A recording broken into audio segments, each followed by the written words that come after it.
तो guys PF का पैसा विड्रॉल करने के लिए आपको पीएफ की ऑफिशियल वेबसाइट पे आ जाना है और यहाँ पे आपको यूएन नंबर एंड पासवर्ड डाल के कैप्चा डाल के आपको यहाँ पे साइन इन कर लेना है। तो चलिए हम यहाँ पे यूएन नंबर एंड पासवर्ड डाल के एंड कैप्चा डाल के यहाँ पे हम साइन इन कर लेते हैं। तो गाइस जैसे ही आप पासवर्ड एंड कैप्चा डालने के पे एक ओटीपी जाएगा, ओटीपी को आपको डाल देनी है। ओटीपी डालने के बाद आपको सीधे इस पेज पे लॉगिन हो जाना है। लॉगिन होने के बाद कुछ इस प्रकार से आपको एक पॉपअप दिखाई देगा। इस पॉपअप को आपको लेटर कर देना है। जैसे ही आप इस पॉपअप को लेटर करते हैं, कुछ इस प्रकार से आपको यहाँ पे डैशबोर्ड दिखाई दे देगा। डैशबोर्ड दिखने के बाद आपको यहाँ पे आपका पूरा नाम, मेंबर आईडी एंड वगैरह वगैरह सब आपको दिखाई दे देगा यहाँ पे। जैसे ही आप इस पेज पे लॉगिन हो जाते हैं तो अब आपको यहाँ पे क्या करनी है, आपको यहाँ पे ऊपर में आपको 5 ऑप्शन दिखाई दे रहे हैं। आपको यहाँ पे home and view, manage account and online services. तो आपको यहाँ पे ऑनलाइन सर्विस पे क्लिक करना है। जैसे ही आप ऑनलाइन सर्विस पे क्लिक करते हैं, आपको यहाँ पे ऊपर में दिखाई दे रहा है claim form 31, 19, 10C and 10D। तो आपको इस पर क्लिक कर लेना है। जैसे ही आप इस पर क्लिक करते हैं, आपकी पूरी डिटेल्स यहाँ पे खुल के आ जाएगी एंड यहाँ पे आपको ऑनलाइन क्लेम फॉर्म भी दिखाई दे देगा। उसके बाद आपको यहाँ पे क्लिक करना है एंड यहाँ पे क्लिक करने के बाद आपको यहाँ पे बैंक अकाउंट का नंबर यहाँ पे डाल देना है।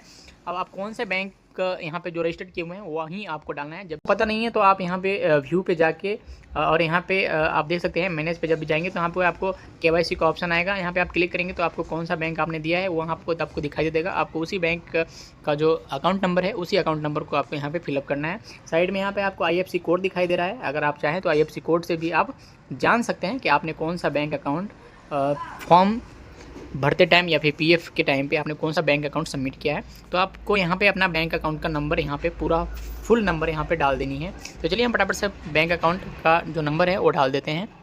जैसे ही आप अपना बैंक अकाउंट नंबर डालेंगे उसके बाद आपको यहाँ पे एक पॉपअप दिखाई देगा। जिस पॉपअप में आपको येस और नो का कंडीशन रहेगा तो आपको यहाँ पे सीधे येस कर देनी है। जैसे ही आप येस करते हैं उसके बाद आपको सीधे नीचे स्क्रॉल करनी है। स्क्रॉल करने के बाद आपको यहाँ पे प्रोसीड फॉर ऑनलाइन क्लेम पर कुछ इस प्रकार से ये फॉर्म खुल के आ जाएगा। यहाँ पे आपको I want to apply for form दिखाई देगा। यहाँ पे आपको एडवांस पीएफ फॉर्म 31 को फिल करना है। आपको इस पे आ जाना है। उसके बाद आपको सेलेक्ट टू टाइप करना है। आपको सेलेक्ट करने के लिए आपने जो भी पीएफ फंड से पैसा निकालना है, जो भी मेंबर आईडी से उसको क्लिक कर लेना है। उस पर क्लिक करने के बाद आपको किस पर्पज़ से पैसा निकालना है वो आपको डाल देना है। यहाँ पे जैसे मैं डाल रहा हूँ आप उसे भी डाल सकते हैं। आपको कितनी राशि अमाउंट निकालना है वो आपको यहाँ पे समथिंग अमाउंट डाल देना है, क्योंकि आप एडवांस में पेमेंट ले रहे हैं तो आपको पूरा पैसा नहीं देगा, तो वो सेटलमेंट अपने हिसाब से हो जाएगा। तो आपको समथिंग में अमाउंट जो है वो आपको डाल देनी है। यहाँ पे एम्प्लॉयड जो है एम्प्लॉय का जो एड्रेस है वो आधार कार्ड के हिसाब से आपको वो एड्रेस यहाँ पे फिल कर देनी है एम्प्लॉयड का। तो चलिए हम फटाफट से एड्रेस फिल कर लेते हैं।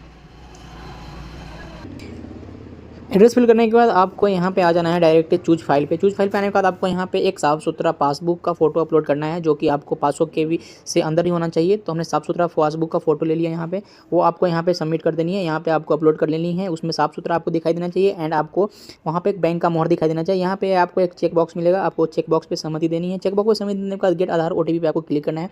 जैसे ही आप इस पर क्लिक करते हैं आपको यहाँ पे एक आधार नंबर पे OTP जाएगा, जो आपका आधार कार्ड पर रजिस्टर्ड फ़ोन नंबर है उस पर आपको एक OTP जाएगा।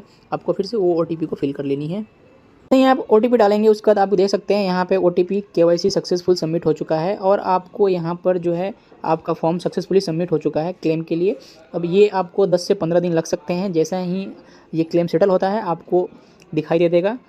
और यहाँ पे आप देख सकते हैं कि हमने जो अमाउंट डाला है वो एक्चुअल अमाउंट नहीं है, वो अमाउंट अपने हिसाब से पीएफ वाले जो है वो ऑफिस से अपने हिसाब से वो सेटल करेंगे। हो सकता है जितना अमाउंट आपने डाला है उससे कम आने के चांसेस भी हो सकते हैं।